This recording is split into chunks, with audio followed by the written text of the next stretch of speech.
రాష్ట్రంలో ఇవాల్టి నుంచి ప్రారంభమైన స్వీయ జనగణన కార్యక్రమంలో భాగంగా ముఖ్యమంత్రి నారా చంద్రబాబు నాయుడు తన వివరాలను ఆన్లైన్ పోర్టల్ ద్వారా నమోదు చేసుకున్నారు. హౌస్ లిస్టింగ్, హౌస్ సెన్సస్ కార్యక్రమంలో భాగంగా ఆన్లైన్ ద్వారా వివరాల నమోదు ప్రక్రియ ఇవాళ ప్రారంభమైంది. se.census.government.in వెబ్సైట్ ద్వారా ముఖ్యమంత్రి వివరాలను నమోదు చేశారు. రాష్ట్రంలో ఇవాల్టి నుంచి ప్రారంభమైన స్వీయ జనగణన కార్యక్రమంలో భాగంగా ముఖ్యమంత్రి నారా చంద్రబాబు నాయుడు తన వివరాలను ఆన్లైన్ పోర్టల్ ద్వారా నమోదు చేసుకున్నారు. హౌస్ లిస్టింగ్, హౌస్ సెన్సస్ కార్యక్రమంలో భాగంగా ఆన్లైన్ ద్వారా వివరాల నమోదు ప్రక్రియ ఇవాళ ప్రారంభమైంది. se.census.gov.in వెబ్సైట్ ద్వారా ముఖ్యమంత్రి వివరాలను నమోదు చేశారు. మొత్తం 33 ప్రశ్నలతో కూడిన ఈ సెల్ఫ్ ఎన్యూమరేషన్ ప్రక్రియను ఏపీ జనగణన డైరెక్టర్ జె నివాస్ ముఖ్యమంత్రికి వివరించారు. ఈ నెల 30వ తేదీ వరకు ప్రజలు స్వయంగా ఆన్లైన్లో తమ ఇళ్లకు సంబంధించిన వివరాలు నమోదు చేసుకునేందుకు అవకాశం కల్పించామని ముఖ్యమంత్రికి తెలిపారు. మే 1వ తేదీ నుంచి 30వ తేదీ వరకు ఎన్యూమరేటర్ అధికారులు ఇంటింటికి వెళ్లి భౌతికంగా ఇళ్ల గణన ప్రక్రియను చేపడతారని తెలియజేశారు.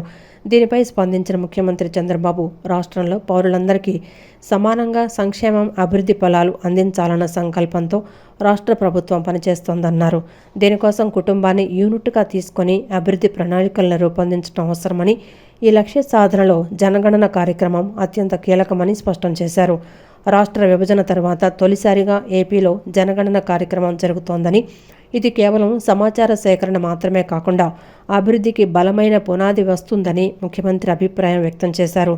జనాభా లెక్కల కార్యక్రమం 2 దశల్లో జరగనుందని, మొదటి దశలో ఇవాల్టి నుంచే ఇండ్ల గణన ప్రారంభమైందన్నారు. వచ్చే ఏడాది నుంచి ప్రారంభమైన 2వ దశలో జనాభా లెక్కల సేకరణ మొదలవుతుందన్నారు.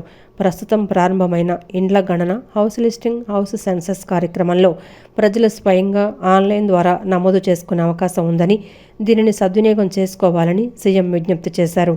సరైన వివరాలను నమోదు చేయడం ద్వారా రాష్ట్ర అభివృద్ధికి సహకారం అందించాలని ప్రజలను కోరారు. మొత్తం ఈ జనగణన కార్యక్రమాన్ని విజయవంతం చేయడంలో ప్రతి ఒక్కరూ భాగస్వాములు కావాలని ముఖ్యమంత్రి చంద్రబాబు పిలుపునిచ్చారు. జగన్ కు తల్లి, చెల్లి, రాష్ట్రం, దేశం పట్ల ఎలాంటి బాధ్యతాభావం, భక్తి లేవని మంత్రి కొల్లు రవీంద్ర విమర్శించారు. తీర ప్రాంత భద్రతను బలోపేతం చేయడానికి రానున్న సాగర్ డిఫెన్స్ ప్రాజెక్టును కూడా తరిమేస్తానని జగన్ మాట్లాడుతున్నాడని ఆగ్రహం వ్యక్తం చేశారు. భవిష్యత్తులో శత్రు దేశాల నుంచి వచ్చే ముప్పులను ఎదుర్కొనేందుకు ఈ ప్రాజెక్టు అవసరమని ఆయన పేర్కొన్నారు. మంగళగిరిలో టీడీపీ కేంద్ర కార్యాలయంలో మంత్రి కొల్లు రవీంద్ర విలేకరుల సమావేశం నిర్వహించారు. సమావేశంలో ఆయన మాట్లాడుతూ తీర ప్రాంతంలో తమిళనాడు మత్స్యకారులు ఆంధ్రప్రదేశ్ జలాల్లోకి వచ్చి సమస్యలు సృష్టించడం పెద్ద సమస్యగా మారిందని చెప్పారు. జగన్ హయాంలో మెరైన్ పోలీసుల గస్తీ బలహీనపడిందని పేర్కొన్నారు. 144 గ్రామాలకు సంబంధించిన గ్రామ కాపుల సమావేశాలను కూడా రాజకీయ ప్రయోజనాల కోసం ఉపయోగించుకునే ప్రయత్నం చేస్తున్నారని విమర్శించారు. విశాఖపట్నం, కాకినాడ, జువ్వలదిన్నెలలో ఫిషింగ్ హార్బర్లు ఇప్పటికే పనిచేస్తున్నాయని, భవిష్యత్తును దృష్టిలో ఉంచుకొని జట్టీలు నిర్మించామని తెలిపారు. వైఎస్ఆర్ నుంచి జగన్ వరకు మత్స్యకారులను ఇబ్బందులకు గురిచేశారని ఆరోపించారు. సోంపేట ఘటనలో మత్స్యకారులపై కాల్పులు జరిగిన విషయాన్ని గుర్తు చేశారు. వేట నిషేధ కాలంలో మత్స్యకారులకు ఇచ్చే పరిహారాన్ని 4,000 నుంచి 20,000 వరకు పెంచినట్లు తెలిపారు. మత్స్యకార సంక్షేమం కోసం కేంద్రం ఇచ్చిన నిధులను గత ప్రభుత్వం సరిగా వినియోగించలేదని, ఫిషాంధ్ర పేరుతో నిధులు మళ్లించారని ఆరోపించారు. ప్రధాని మత్స్య సంపద యోజన కింద మత్స్యకారుల అభివృద్ధికి కట్టుబడి ఉన్నామని స్పష్టం చేశారు. ఫిషింగ్ హార్బర్ నిర్మాణం జరిగింది.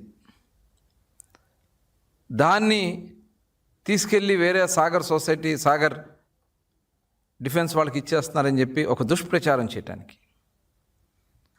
అంటే అక్కడ మత్స్యకారుల్ని రెచ్చగొట్టడానికి,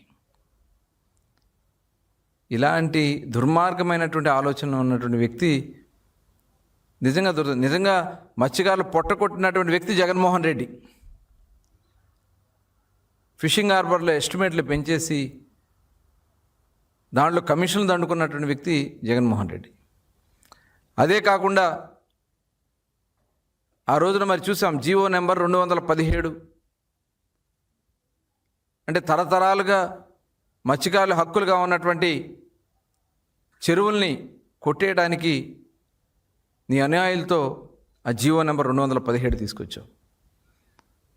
మరి మా కూటమి ప్రభుత్వం వచ్చిన వెంటనే ఆ జీవో నెంబర్ 217ని రద్దు చేశాం. మళ్ళీ మత్స్యకారులకి ఆ భూములు చెందేలాగా చేశాం. రోడ్డు ప్రమాదాలు జరిగిన వెంటనే ఆలస్యం చేయకుండా సమయానికి చికిత్స అందిస్తే గాయపడిన వారి ప్రాణాలను రక్షించడం సాధ్యమవుతుందని రాష్ట్ర వైద్య ఆరోగ్య కుటుంబ సంక్షేమ శాఖ మంత్రి వై సత్యకుమార్ యాదవ్ తెలిపారు. ప్రమాద బాధితులకు అత్యవసర వైద్య సేవలు త్వరితగతిన అందించేందుకు కేంద్ర ప్రభుత్వం ప్రవేశపెట్టిన పీఎం రాహత్ పథకం ఎంతో కీలక పాత్ర పోషిస్తుందని ఆయన పేర్కొన్నారు. రోడ్డు ప్రమాదాల్లో గాయపడిన బాధితులకు సమయానికి నాణ్యమైన వైద్య సేవలు అందించడం ప్రభుత్వ ప్రధాన లక్ష్యమని, ఇందుకు పీఎం రాహత్ పథకం క్యాష్లెస్ సేవలు 1,50,000 వరకు అందిస్తుందని తెలిపారు. విజయవాడలోని doctor NTR health university auditorium హాల్లో PM Rahat Pradhan Mantri road accident hospitalization and assure treatment స్కీమ్పై రాష్ట్ర స్థాయి భాగస్వాముల సంప్రదింపుల సమావేశాన్ని నిర్వహించారు. రాష్ట్ర వైద్య ఆరోగ్య కుటుంబ సంక్షేమ శాఖ మంత్రి వై సతీకుమార్ యాదవ్ హాజరయ్యారు.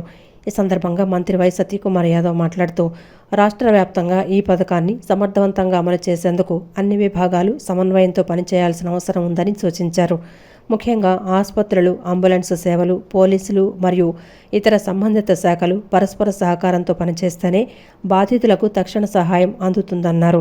రోడ్డు ప్రమాద బాధితులకు ఆర్థిక భారం లేకుండా చికిత్స అందించడం ఈ పథకం ప్రధాన ఉద్దేశమని, ప్రతి ఆసుపత్రి దీనిపై పూర్తి అవగాహన కలిగి ఉండాలని మంత్రి సూచించారు. ప్రజల్లో కూడా ఈ పథకంపై విస్తృత అవగాహన కల్పించాలని అధికారులను ఆదేశించారు. రాష్ట్రంలో రోడ్డు ప్రమాదాల పరిస్థితిపై మంత్రి ఆందోళన వ్యక్తం చేశారు.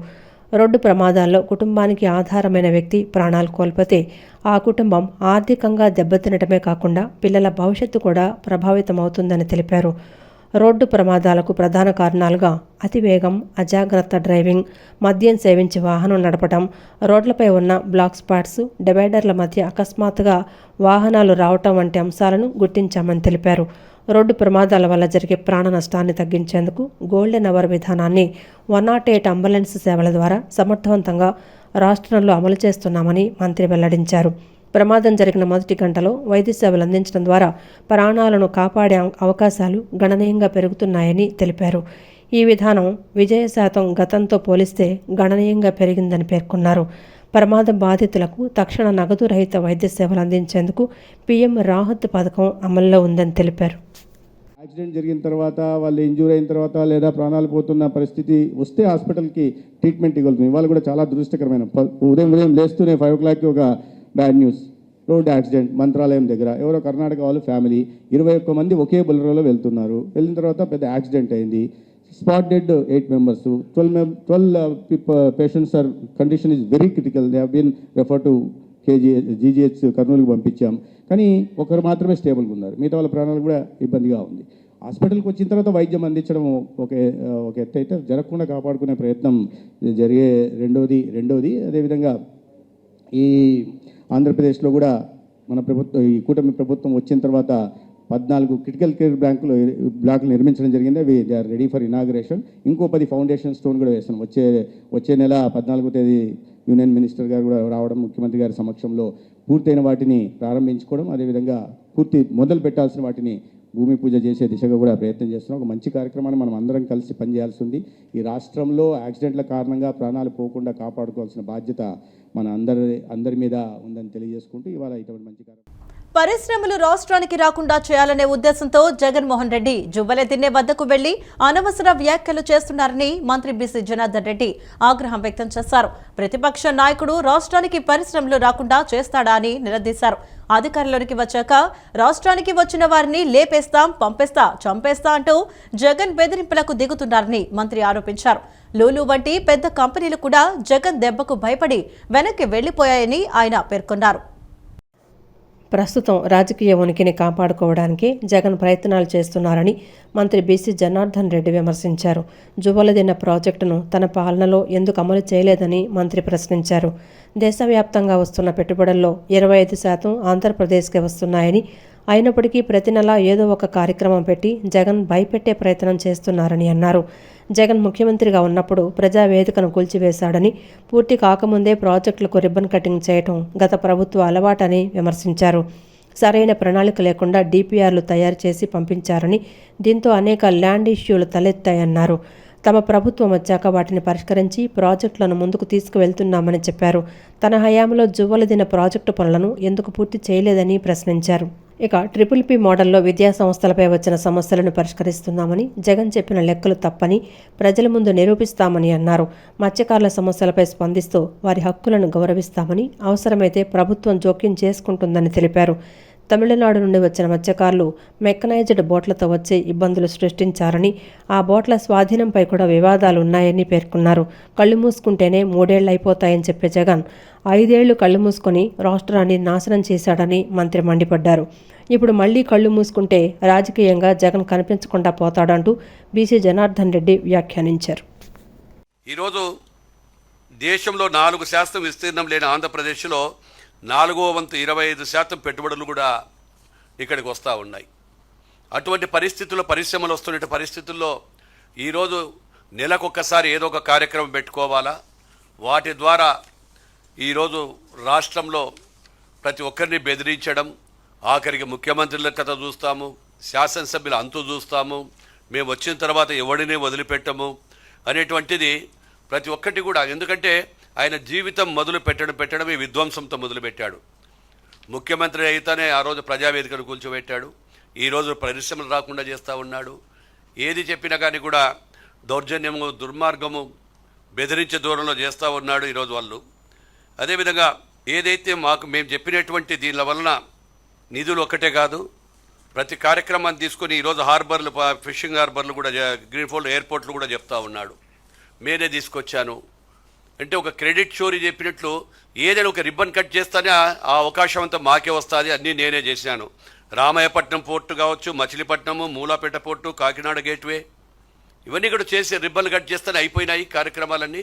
నేను తీసుకొచ్చినా, నేను పెట్టినా. మరి నువ్వు చేసింటే ఎందుకు కంప్లీట్ కాలేదు? ఎంతమంది కంపెనీలలో నువ్వు తీసుకొచ్చినటువంటి పోర్టులలో అనేకమైన సమస్యలు సృష్టించి భాగస్తుల మధ్యన, నీ బినామీల మధ్యన నువ్వే మార్పించుకున్నావు, ఉన్న వాళ్ళని బెదిరించావు, వాళ్ళ షేర్ హోల్డర్స్ కూడా వాళ్ళని కూడా తీసుకుపోయి పక్కన పెట్టి ఇచ్చేసావు. ఈరోజు మీరందరూ కూడా చెప్తా ఉన్నారు, మేమందరం ఎటువంటి పరిస్థితుల్లో నువ్వు ఎన్ని చెప్పినా కానీ కూడా ప్రజలు నమ్మే పరిస్థితుల్లో లేరని కూడా తెలియజేస్తా ఉన్నాను. విజయవాడ నగరంలో ట్రాఫిక్ ఇబ్బందులు లేకుండా ఉండేందుకు పలు చర్యలు తీసుకున్నామని, అస్త్రం యాప్ ద్వారా మంచి ఫలితాలు సాధించామని ఎన్టీఆర్ జిల్లా పోలీస్ కమిషనర్ ఎస్వి రాజశేఖర్ బాబు తెలిపారు. లక్ష్యాలకు అనుగుణంగా సిబ్బంది బాగా పనిచేస్తున్నారని అన్నారు. అస్త్రం AI టూల్ ద్వారా ట్రాఫిక్ నియంత్రణపై పెద్ద యజ్ఞం చేస్తామన్నారు. చిన్న చిన్న AI టూల్స్ ను ఉపయోగించుకుని మన పోలీస్ కమిషనరేట్ పరిధిలో చాలా మార్పులు తెచ్చామని చెప్పారు. వేసవి ఎండలను దృష్టిలో ఉంచుకుని దాతల సహకారంతో ట్రాఫిక్ సిబ్బందికి సమ్మర్ కిట్లను అందజేస్తామన్నారు.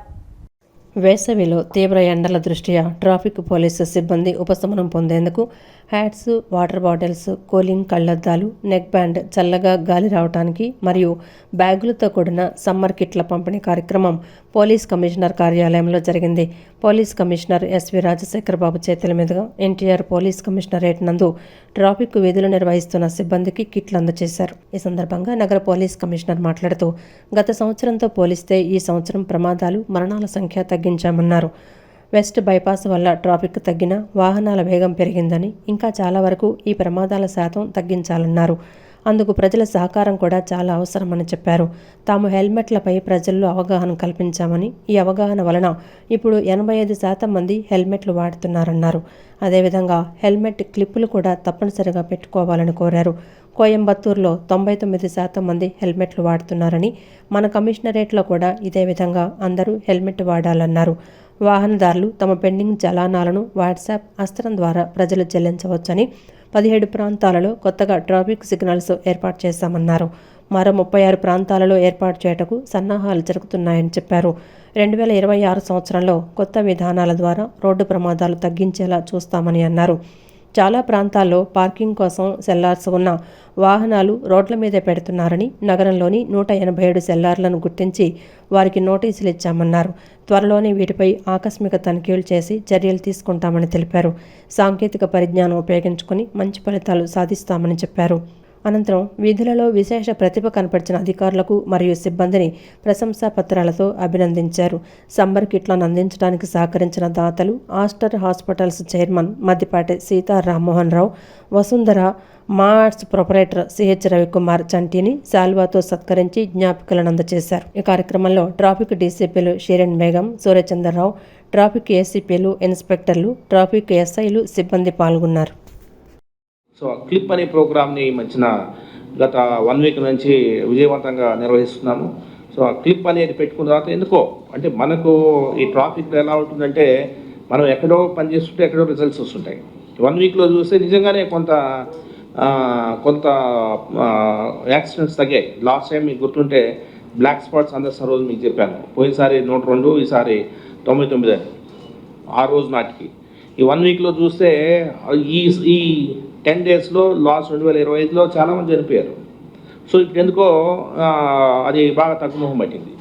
అంటే క్లిప్ అంటే అది క్లిప్పే కాదు, క్లిప్తో పాటు కొంత నేను జాగ్రత్తగా ఉండాలా, ట్రాఫిక్లో కొంత జాగ్రత్తగా ఉండాలనే ఒక ఆయన ఆలోచిస్తున్నాడేమో అనేది ఒకటి అనిపిస్తుంది.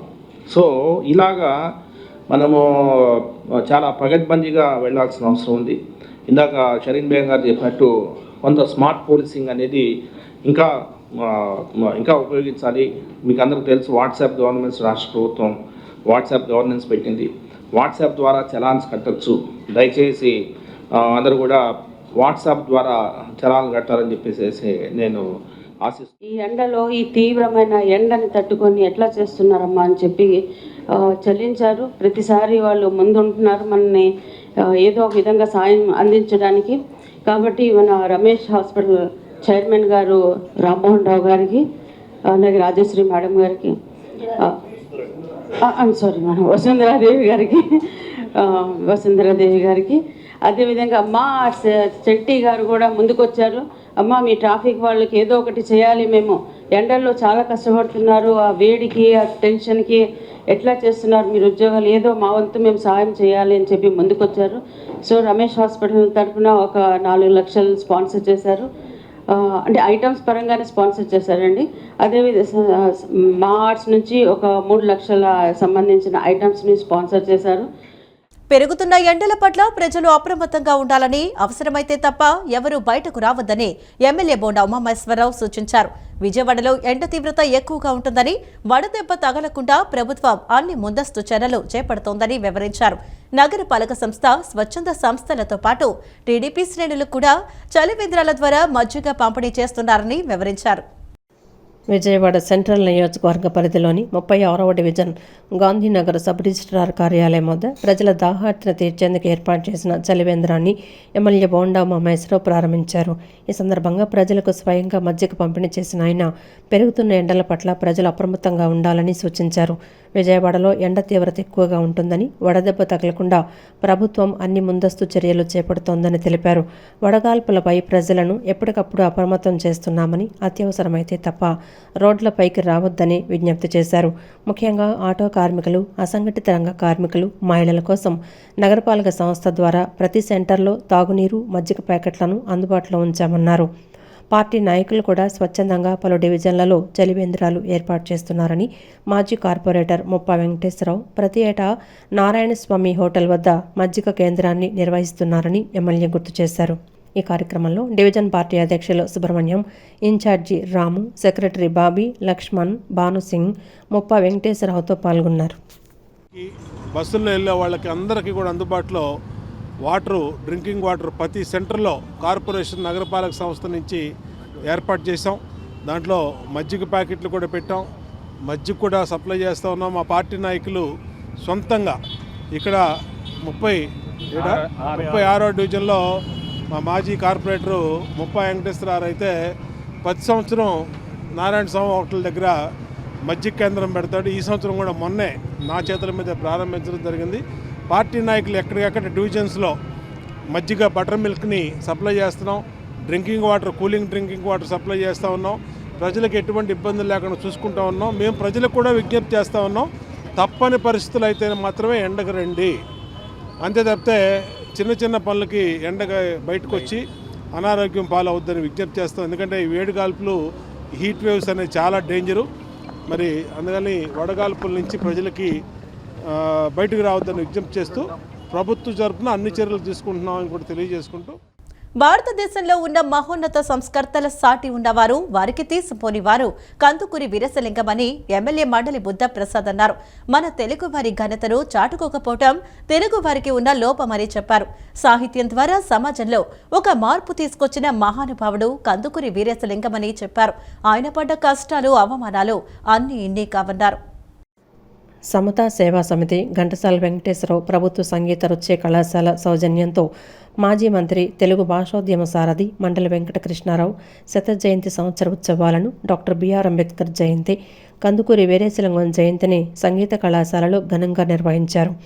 ఈ సందర్భంగా విజయవాడ సివిల్స్ ర్యాంకర్ మేదర హర్షతను ఘనంగా సత్కరించారు. ఈ సందర్భంగా ఎమ్మెల్యే మండలి బుద్ధప్రసాద్ మాట్లాడుతూ సమతా సేవా సమితి వారు ప్రతి సంవత్సరం వినూత్నమైన కార్యక్రమాలు నిర్వహిస్తుంటారని చెప్పారు. మండలి కృష్ణారావు అంబేద్కర్, కందుకూరి వీరేశలింగం జయంతి సందర్భంగా వారి సేవలను స్మరించుకునేలా స్ఫూర్తి నింపే కార్యక్రమాన్ని నిర్వహించారన్నారు. భారతదేశంలో ఉన్న మహోన్నత సంస్కర్తల సాటి ఉన్నవారు వారికి తీసిపోని వారు కందుకూరి వీరేశలింగమని అన్నారు. మన తెలుగువారి ఘనతను చాటుకోకపోవటం తెలుగువారికి ఉన్న లోపమని చెప్పారు. సాహిత్యం ద్వారా సమాజంలో ఒక మార్పు తీసుకొచ్చిన మహానుభావుడు కందుకూరి వీరేశలింగమని చెప్పారు.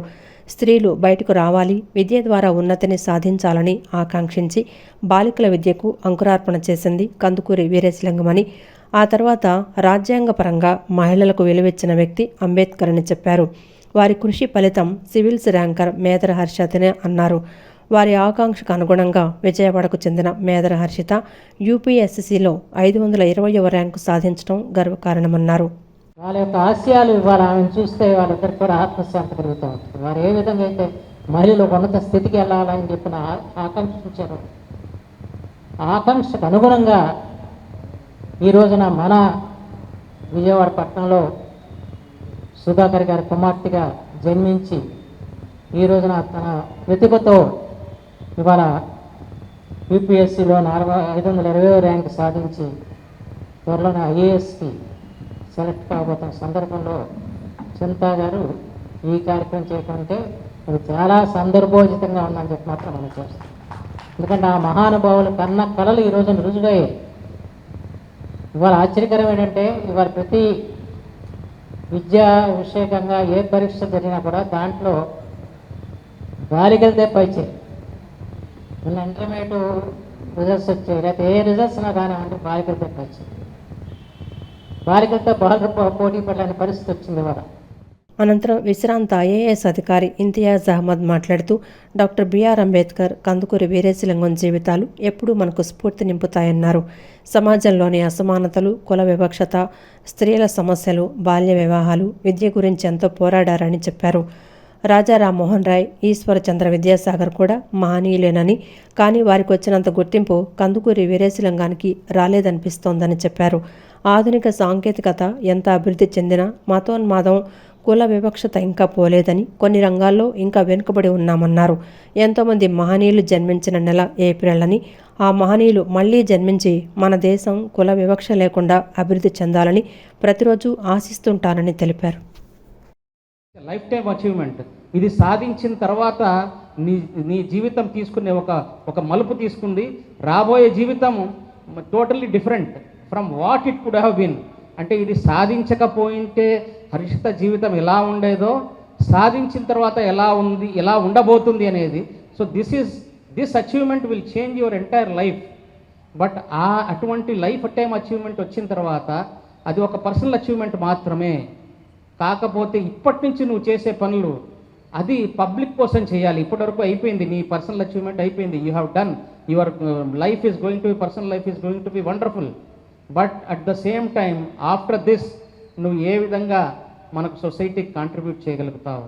మరి ఇలాంటి పెద్దల మరి ఇక్కడ నీకు ఇన్విటేషన్లోనే ఇంత పెద్దవాళ్ళ ఫోటోలు ఉన్నాయి. వాళ్ళవి చూసి వాళ్ళ జీవితాల నుంచి స్ఫూర్తి వెళుతున్నాయా లేదా ఇవన్నీ కూడా చూసుకోవాలి. అలాగే చాలామందికి బెడ్స్ ఉన్నాయా లేదా, అలాగే రకరకాల ఈ ఆక్సిజన్ సిలిండర్లు కానీ లేకపోతే ఇంకా కాన్సన్ట్రేటర్లు కానీ అటువంటి ఏమి ఉన్నాయా లేదా, సరిగ్గా అందుతున్నాయా లేదా, ఇవన్నీ చూసుకోవాలి. ఎంత ప్రయత్నం చేసి ఎంత సప్లై తీసుకుంటా ఉంటే అంతకి ఎన్నో రెట్ల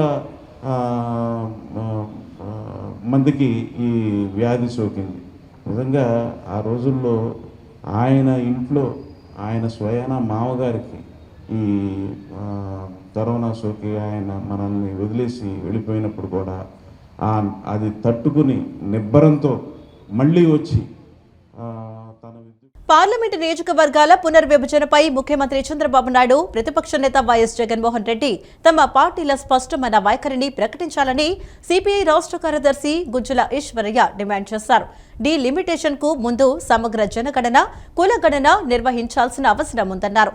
ప్రజాస్వామ్య పరిరక్షణ దృష్ట్యా డీలిమిటేషన్ ను సిపిఐ తీవ్రంగా వ్యతిరేకిస్తుందని, ఈ విషయంలో ప్రాంతీయ పార్టీలు తమ మౌనాన్ని వీడి రాష్ట్ర ఆత్మగౌరవాన్ని కాపాడాలని ఆయన పిలుపునిచ్చారు. విజయవాడ దాసరి భవన్లో నిర్వహించిన విలేకరుల సమావేశంలో సిపిఐ రాష్ట్ర కార్యదర్శి గుజ్జుల ఈశ్వరయ్య మాట్లాడుతూ పార్లమెంటు నియోజకవర్గాల పునర్విభజన డిలిమిటేషన్పై ముఖ్యమంత్రి చంద్రబాబు నాయుడు, ప్రతిపక్ష నేత వైఎస్ జగన్మోహన్ రెడ్డి తమ పార్టీల స్పష్టమైన వైఖరిని ప్రకటించాలని డిమాండ్ చేశారు.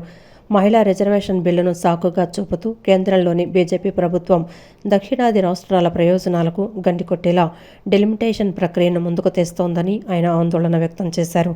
గతంలో కుటుంబ నియంత్రణను సమర్థవంతంగా అమలు చేసినందుకు దక్షిణాది రాష్ట్రాలకు ఇప్పుడు ఎంపీ సీట్లు తగ్గించి శిక్ష వేయటం అన్యాయమని ధ్వజమెత్తారు.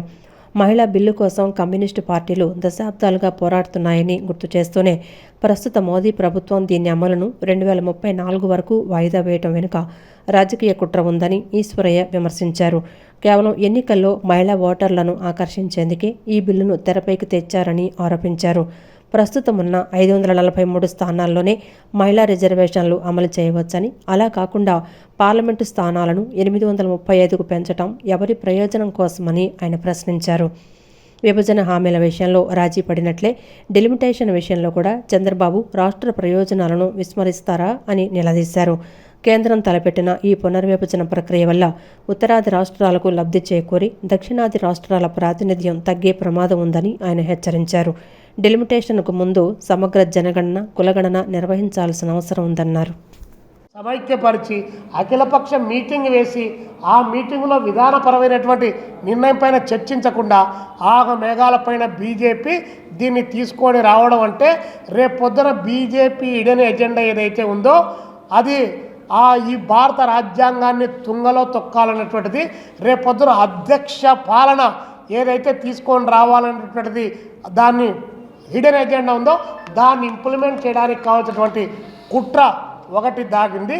రెండోది దక్షిణాది రాష్ట్రాల యొక్క ప్రభావాన్ని తగ్గించడానికి కూడా ఈరోజు భారతీయ జనతా పార్టీ ప్రయత్నం చేస్తుంది. కాబట్టి మేము చంద్రబాబు నాయుడు గారికి, జగన్మోహన్ రెడ్డి గారికి మేము విజ్ఞప్తి చేస్తున్నాం, నిజంగానే మీకు రాజకీయ గ్రేటర్ విజయవాడ అంశంపై ప్రభుత్వం కేవలం ప్రకటనలకే పరిమితమైందని సిపిఐ జిల్లా కార్యదర్శి దోనేపూడి శంకర్ మండిపడ్డారు. అమరావతిలో ఆకాశ హార్మ్యాలు నిర్మిస్తూ విజయవాడను ఒక దిష్టి బొమ్మలా మారుస్తున్నారని ఆయన ఆవేదన వ్యక్తం చేశారు. గ్రేటర్ విజయవాడపై చట్టబద్ధమైన నిర్ణయం తీసుకోకపోతే మాజీ మేయర్లు, మాజీ కార్పొరేటర్లు మరియు అన్ని రాజకీయ పార్టీల ప్రముఖులతో కలిసి త్వరలోనే రౌండ్ టేబుల్ సమావేశాన్ని ఏర్పాటు చేస్తామని, నగరాభివృద్ధి కోసం పెద్ద ఎత్తున పోరాటాన్ని ఉధృతం చేస్తామని ఆయన హెచ్చరించారు. విజయవాడ హనుమాన్పేటలోని దాసరి భవన్లో ఏర్పాటు చేసిన విలేకరుల సమావేశంలో సిపిఐ జిల్లా కార్యదర్శి దొనపూడి శంకర్ మాట్లాడుతూ రాష్ట్రంలో కూటమి ప్రభుత్వం అధికారంలోకి వచ్చి 2 సంవత్సరాలు గడిచినా విజయవాడ నగరాభివృద్ధికి ₹1 కూడా కేటాయించలేదని విమర్శించారు. 73, 74వ రాజ్యాంగ సవరణల ప్రకారం స్థానిక సంస్థలను బలోపేతం చేయాల్సిన బాధ్యత పాలకులపై ఉందని, కానీ ప్రస్తుత ప్రభుత్వం 15వ ఆర్థిక సంఘం నిధులు తప్ప నగరపాలక సంస్థకు అదనపు గ్రాంట్లు ఏవీ ఇవ్వలేదని మండిపడ్డారు. ముఖ్యంగా పురమిత్ర బిల్లు పేరుతో ప్రజల నుంచి వసూలు చేస్తున్న పన్నులను మున్సిపాలిటీలకు ఇవ్వకుండా ఇతర పథకాలకు మళ్లిస్తున్నారని ఆరోపించారు. చాలా కాలంగా పెండింగ్లో ఉన్న గ్రేటర్ విజయవాడ అంశంపై ప్రభుత్వం కేవలం ప్రకటనలకే పరిమితమైందని కాశీనాథ్ ధ్వజమెత్తారు. కొండపల్లి నుంచి గన్నవరం వరకు గ్రేటర్ విజయవాడగా రూపాంతరం చెందాల్సిన అవసరం ఉందన్నారు. ఒకవైపు అమరావతి అభివృద్ధిని తాము స్వాగతిస్తున్నామని, అయితే అమరావతిపై చూపుతున్న శ్రద్ధలో కొంతైనా విజయవాడపై చూపాలని డిమాండ్ చేశారు. అమరావతిలో ఆకాశ హర్మాలు నిర్మిస్తూ విజయవాడను ఒక దిష్టిబొమ్మలా మారుస్తున్నారని ఆయన ఆవేదన వ్యక్తం చేశారు. Gannavaram airport, Vijayawada railway station వంటి కీలక ప్రాంతాల అభివృద్ధిపై స్పష్టత లేదని, బుడమేరు ప్రక్షాళనకు కూడా నిధులు కేటాయించలేదని విమర్శించారు. మంత్రి నారాయణ గ్రేటర్ విజయవాడ చేస్తామని ప్రకటనలు ఇస్తున్నప్పటికీ దానికి చట్టబద్ధత కల్పించడంలో ప్రభుత్వం మీనమేషాలు లెక్కబెడుతోందని దుయ్యపట్టారు.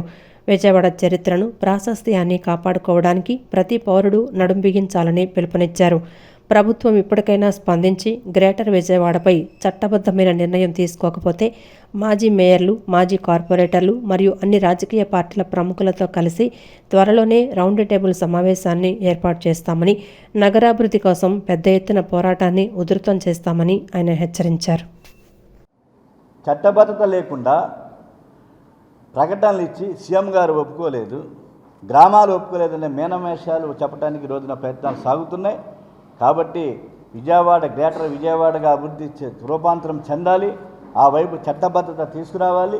లేని ఎడల భవిష్యత్తులో ఖచ్చితంగా విజయవాడ నగరంలో సిపిఐ ఎక్స్ ఫ్లోర్ లీడర్గా, సిపిఐగా మాజీ కార్పొరేటర్లు, మాజీ మేయర్లు, నగర ప్రముఖులు, అలాగే అన్ని రాజకీయ పార్టీలతో కలిసి రౌండ్ టేబుల్ సమావేశాన్ని ఏర్పాటు చేస్తాం త్వరితకాలంలో. ఆ వైపుగా మా పోరాటం సాగుతుంది. విజయవాడ నగర అభివృద్ధి ప్రధానమైనటువంటి అంశం. మీరు అమరావతిని అభివృద్ధి చేసుకోండి, మాకేం అభ్యంతరం లేదు. కానీ విజయవాడని శిథిల నగరంగా, అమరావతి ముందుకు దిష్టిబొమ్మగా మార్చే ప్రయత్నాలకు మాత్రం విజయవాడ నీళ్లు తాగిన ప్రతి పౌరుడు కూడా దీన్ని ప్రశ్నించే వైపుగా రేపు రౌండ్ టేబుల్ సమావేశం జరగబోతుందని చెప్పేసి పత్రికాముఖం. కేంద్రంలోని నరేంద్ర మోదీ ప్రభుత్వం తీసుకువచ్చిన కొత్త లేబర్ కోడ్లను నిరసిస్తూ ఫిబ్రవరి 12న దేశవ్యాప్తంగా కార్మికులు సార్వత్రిక సమ్మె చేసినప్పటికీ ఏప్రిల్ 1 నుండి వీటిని అమలులోకి తీసుకురావడం దుర్మార్గమని ఏఐటీయూసీ రాష్ట్ర అధ్యక్షుడు రావుల రవీంద్రనాథ్ మండిపడ్డారు. ఈ నెల 26న తిరుపతిలో జరగనున్న ఏఐటీయూసీ 18వ రాష్ట్ర మహాసభల్లో మోడీ విధానాలను ఎండగడతామని పేర్కొన్నారు. కేంద్రంలోని నరేంద్ర మోదీ ప్రభుత్వం తీసుకొచ్చిన కొత్త లేబర్ కోడ్లు కార్మిక వర్గానికి గొడ్డలిపెట్టుగా మారాయని ఏఐటీయూసీ నాయకులు విమర్శించారు.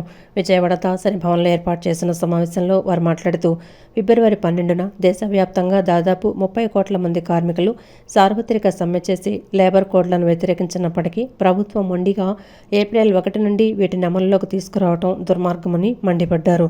గత 15 ఏళ్లుగా ఇండియన్ లేబర్ కాన్ఫరెన్స్ నిర్వహించకుండా, ఎవరి అభిప్రాయాలు తీసుకోకుండా ఏకపక్షంగా చట్టాలను మార్చేశారని ఆరోపించారు. 100 సంవత్సరాల పోరాటాల ఫలితంగా డాక్టర్ బిఆర్ అంబేద్కర్ కృషితో రాజ్యాంగంలో పొందుపరిచిన 29 కార్మిక చట్టాలను రద్దు చేసి వాటి స్థానంలో 4 లేబర్ కోడ్లను తీసుకురావడంపై నాయకులు తీవ్ర ఆగ్రహం వ్యక్తం చేశారు. ఈ కొత్త కోడ్ల వల్ల కార్మికులకు సమ్మె చేసే హక్కు, సంఘాలను ఏర్పాటు చేసుకునే హక్కు లేకుండా పోతుందని ఆందోళన వ్యక్తం చేశారు. అలాగే 8 గంటల పని విధానాన్ని 12 గంటలకు పెంచడం, మహిళలు రాత్రిపూట కూడా విధులు నిర్వహించాలనే నిబంధనలను తీసుకురావటం, శతాబ్ద కాలపు కార్మిక హక్కులను కాలరాయటమేనని ధ్వజమెత్తారు. మెరుగైన వేతనాలు, పని ప్రదేశాల్లో భద్రత, సౌకర్యాల కోసం పోరాడాల్సిన సమయంలో ఉన్న హక్కులను కాపాడుకోవడానికి పోరాటం చేయాల్సిన దౌర్భాగ్య స్థితిని కేంద్రం కల్పించిందని వారు ఆవేదన వ్యక్తం చేశారు. లేబర్ డిపార్ట్మెంటును నిర్వీర్యం చేస్తూ పారిశ్రామికవేత్తలకు కొమ్ము కాస్తున్న పాలకుల తీరును నిరసిస్తూ రాబోయే ఏఐటీయూసీ రాష్ట్ర మహాసభల్లో పెద్ద ఎత్తున ఆందోళనలకు శ్రీకారం చుట్టబోతున్నట్లు ఈ సందర్భంగా నాయకులు ప్రకటించారు. పొందుపరచబడి 100 సంవత్సరాలుగా అనుభవిస్తున్నటువంటి వాటిని నరేంద్ర మోడీ గారు ఈ 42 కార్మిక చట్టాల్లో 29 కార్మిక చట్టాలను రద్దు చేసి 4 లేబర్ కోడ్లు తీసుకొచ్చారు. ఈ 4 లేబర్ కోడ్లు ఏమన్నాయి? నేను ఇంతకుముందు ప్రస్తావించినట్టు సమ్మె చేసే హక్కు లేదు, సంఘం పెట్టుకునే హక్కు లేదు, పారిశ్రామిక వివాదాల చట్టం వస్తే లేబర్ డిపార్ట్మెంట్ నిర్వీర్యం చేశారు, పోరాటాల ద్వారా సాధించుకున్న 8 గంటల పని విధానాన్ని 12 గంటలు పెంచుతున్నారు. అదేవిధంగా మహిళలు రాత్రిపూట ఈరోజు డ్యూటీలు చేస్తుంటే, పగటిపూట చేస్తుంటే రాత్రిపూట కూడా చేయాలని మన అసెంబ్లీలో కూడా 12 గంటలకు సంబంధించి మహిళలు రాత్రిపూట డ్యూటీ చేయాలని దానిపైన తీర్మానం కూడా చేసిన విషయం మీ అందరికీ కూడా తెలుసు. అందుకని ఈరోజు వీటన్నిటిపైన 100 సంవత్సరాలు పోరాడి సాధించుకున్నటువంటి అంశాలపైన ఈరోజు మెరుగైనటువంటి వేతనాల కోసం మేము పోరాడాలి, ఇంకా మెరుగైనటువంటి జీతాల కోసం పోరాడాలి, పని ప్రదేశాల్లో మెరుగైనటువంటి సౌకర్యాల కోసం పోరాడాలి, పని భద్రత కోసం పోరాటం చేయాలి. అదేవిధంగా ఈరోజు నరేంద్ర మోడీ నిన్న ఏప్రిల్ 1వ తేదీ నుంచి లేబర్ కోడ్లు అమల్లోకి తీసుకురావడం జరిగింది. అంతమంది రోడ్డుపైకి వచ్చి నిరసన తెలియజేసినా కానీ మోడీ అనేవాడు ధైర్యంగా మరి చాలా దొమ్మపొగుడుతా మరి ముందుకు పోతున్నాడు. కాబట్టి దీన్ని తీవ్రంగా కార్మిక సంఘాలుగా వ్యతిరేకిస్తున్నాం. ఈరోజు ముఖ్యంగా ఏదైతే ఇండియన్ లేబర్ ఉందో లేబర్ కాన్ఫరెన్స్ జరపాలో దాదాపు 15 ఏళ్ళు అయింది జరిగి, ఇప్పటికి కూడా ఇండియన్ లేబర్ కాన్ఫరెన్స్ జరపకుండా, కార్మికుల అభిప్రాయాలు తీసుకోకుండా మరి కార్మిక చట్టాలను మార్చి లేబర్ కోడ్ని తీసుకొస్తారు. కాబట్టి ఇది చాలా తీవ్రమైనటువంటి వ్యతిరేకిస్తున్నాము. రాబోయే రోజులలో దీని మీద పెద్ద ఎత్తున ఆందోళన చేయడానికి మా ఏఐటీసీ రాష్ట్ర మహాసభలు మరి శ్రీకారం. వేసవి తాపాన్ని దృష్టిలో ఉంచుకుని మేడిద సుబ్బయ్య చారిటబుల్ ట్రస్ట్ ఆధ్వర్యంలో విజయవాడలోని ఆటోనగర్, మారుతినగర్ వంటి ప్రాంతాలతో పాటు రాష్ట్ర వ్యాప్తంగా పలు చోట్ల ప్రతిరోజు మజ్జిగ, తాగునీరు పంపిణీ చేస్తున్నట్లు ట్రస్ట్ సభ్యులు తెలిపారు. గత 5 ఏళ్లుగా ఈ ట్రస్ట్ ద్వారా పేద విద్యార్థులకు చదువు నిమిత్తం ఆర్థిక సాయం, అనాథ శరణాలయాలకు సరుకుల పంపిణీ వంటి అనేక సేవా కార్యక్రమాలు నిర్వహిస్తున్నామని పేర్కొన్నారు. విజయవాడ మారుతినగర్లోని రవీంద్ర భారతి స్కూల్ వద్ద మేడిద సుబ్బయ్య చారిటబుల్ ట్రస్ట్ ఆధ్వర్యంలో మజ్జిగ పంపిణీ కార్యక్రమం జరిగింది. ట్రస్ట్ చైర్మన్ మేడిద వెంకటేశ్వరరావు సహకారంతో ఏర్పాటు చేసిన ఈ కేంద్రాన్ని school principal K Kishore Prasad అతిథులుగా హాజరై ప్రారంభించారు. ఈ సందర్భంగా ట్రస్ట్ సభ్యులు సిహెచ్ బద్రీనాయుడు మాట్లాడుతూ వేసవి తాపాన్ని దృష్టిలో ఉంచుకొని ఎంవీ రావు ఆదేశాల మేరకు విజయవాడలోని ఆటోనగర్, మారుతినగర్ వంటి ప్రాంతాలతో పాటు రాష్ట్ర వ్యాప్తంగా పలుచోట్ల ప్రతిరోజు మజ్జిగ, త్రాగునీరు పంపిణీ చేస్తున్నామని తెలిపారు. గత 5 ఏళ్లుగా ఈ ట్రస్ట్ ద్వారా పేద విద్యార్థులకు చదువు నిమిత్తం ఆర్థిక సాయం, అనాథ శరణాలయాలకు సరుకుల పంపిణీ వంటి అనేక సేవా కార్యక్రమాలు నిర్వహిస్తున్నామని పేర్కొన్నారు. అనంతరం జింకా లలిత మాట్లాడుతూ మేడిద వెంకటేశ్వరరావు తన తండ్రి జ్ఞాపకార్థం ఈ ట్రస్టును స్థాపించి నిరంతరం ప్రజాసేవలో ఉంటున్నారని కొనియాడారు. చదువులో ప్రతిభ కనపరిచిన పేద విద్యార్థులకు అండగా నిలుస్తున్నామని, ఈ ఏడాది ఇంటర్లో 449 మార్కులు సాధించిన ఒక విద్యార్థినికి మెడిసిన్ చదివేందుకు ఉచిత సీటు వచ్చేలా సహకారం అందిస్తున్నామని వివరించారు. కేవలం విద్యా సాయమే కాకుండా తలసేమియా వ్యాధితో బాధపడే వారికి రక్తదాన శిబిరాలు నిర్వహించడం వంటి మానవీయ కార్యక్రమాలను కూడా చేపడుతున్నట్లు ఆమె తెలిపారు. ఈ కార్యక్రమంలో శంకర సాంబశివరావు, అక్బర్, కొత్త శ్రీమన్నారాయణ, ప్రియా, వంగరాధ తదితరులు పాల్గొన్నారు. వాటర్ పంపిణీ కార్యక్రమం, అలాగే మొదటి రోజు సందర్భంగా మజ్జిగ పంపిణీ కార్యక్రమం ఎంవీరావు గారి ఆధ్వర్యంలో పెట్టడం జరుగుతుంది. ఇలాగే విజయవాడలో ఒక 2 చోట్ల పెట్టారు. మన స్టేట్ వైడ్గా పెడుతున్నారు. ఆయన మేడిద సుబ్బయ్య గారు చారిటబుల్ ట్రస్ట్ స్టార్ట్ చేసి ఒక 5 years అవుతుంది. ఈయన రావు గారు వచ్చేసి పేద పిల్లలకి చదువుల నిమిత్తం కానీ, హాస్టల్లో, అనాథ శరణాలయాల వాటిల్లో సరుకులు పంపిణీ కానీ, ఆయన పుట్టినరోజు సందర్భంగా కానీ, ఎవరికి చదువుకుని తల్లిదండ్రులు లేని పిల్లలకు కానీ వాళ్ళకి కానీ మేడిద సుబ్బయ్య చారిటబుల్ ట్రస్ట్ ఆధ్వర్యంలో ఆయన కార్యక్రమాలన్నీ చేయడం జరుగుతుంది. అలాగే ఇక్కడ మన జింకా లలిత గారి ఆధ్వర్యంలో ఇక్కడ ప్రతిరోజు కార్యక్రమం జరిగేటట్టుగా మేడిద వెంకటేశ్వరరావు గారు ఏర్పాటు చేయడం జరిగింది. నేను పడమట్లో ఉంటాను, ఆటోనగర్లో ఒకటి పెట్టాము. ఇక్కడ ప్రస్తుతానికి ఇది రన్నింగ్లో జరుగుతుంది. ఈ కార్యక్రమం శ్రీ మేడిద సుబ్బయ్య ట్రస్ట్ నుంచి చేస్తున్నామండి. శ్రీ మేడిద వెంకటేశ్వరరావు సార్ వాళ్ళ నాన్నగారి జ్ఞాపకార్థం పెట్టారు ఈ ట్రస్ట్. ఎన్నో సేవా కార్యక్రమాలు చేస్తూ ఉంటారు. పేద పిల్లలకి చదువులకి సాయం చేశారు. ఈ ఇయర్ ఇంటర్ చదివే విద్యార్థులు 455 మార్కులకి 449 మార్కులు తెచ్చుకొని కాలేజ్ ఫస్ట్ వచ్చింది. తనకి ఫ్రీ సీటు కూడా మెడిసిన్లో ఇస్తామని కాలేజ్ వాళ్ళు చెప్పారు. తలసేమియా వాళ్ళకి బ్లడ్ డొనేట్ చేసే కార్యక్రమం కూడా పెడుతూ ఉంటారు. 2026 ఫిబ్రవరిలో జరిగిన ఇంటర్ పబ్లిక్ పరీక్షల్లో తమ కాలేజీ విద్యార్థులు రాష్ట్ర స్థాయిలో అత్యుత్తమ మార్కులు సాధించి మొదటి స్థానంలో నిలిచినట్లు KBN college secretary and correspondent doctor D Srinivas చెప్పారు. గురువారం తమ కార్యాలయంలో నిర్వహించిన మీడియా సమావేశంలో ఆయన మాట్లాడుతూ స్టేట్ ర్యాంకులు సాధించిన తమ విద్యార్థులకు తమ కళాశాలలో డిగ్రీ 3 సంవత్సరాలు ఉచితంగా విద్య అందించనున్నట్లు ప్రకటించారు. దిగువ మధ్య తరగతి కుటుంబ నేపథ్యం నుంచి వచ్చిన విద్యార్థులు వీరందరూ అని చెప్పారు. Degree college principal doctor G Krishnaveni, vice principals doctor K Ramakrishna, doctor M Venkateswararao, PL Ramesh తదితరులు సమావేశంలో పాల్గొన్నారు. విజేతలుగా నిలిచిన విద్యార్థులను committee president Usirika Uma Maheswararao, treasurer MVK Haragopal సత్కరించారు.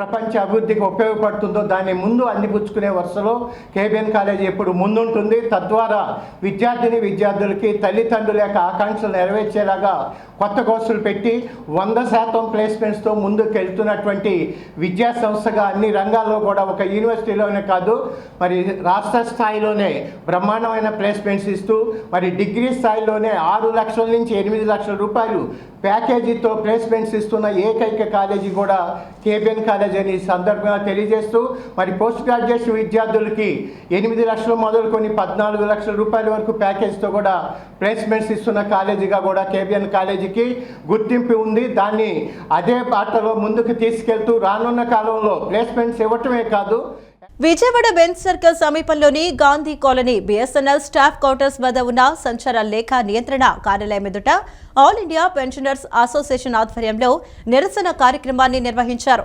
తమ డిమాండ్లను పరిష్కరించాలని నినాదాలు చేశారు. ఈ సందర్భంగా బిఎస్ఎన్ఎల్ మరియు MTNL pensioners association convener Ramarao మాట్లాడుతూ బిఎస్ఎన్ఎల్ మరియు ఎంటీఎన్ఎల్లో రిటైర్డ్ అయిన పెన్షనర్లకు 2026 జనవరి 1వ తేదీ నుంచి డిఏ పెరుగుదలగా 3.5 కేంద్ర ప్రభుత్వ ధరల పట్టిక ప్రకారం చూపించారని అన్నారు.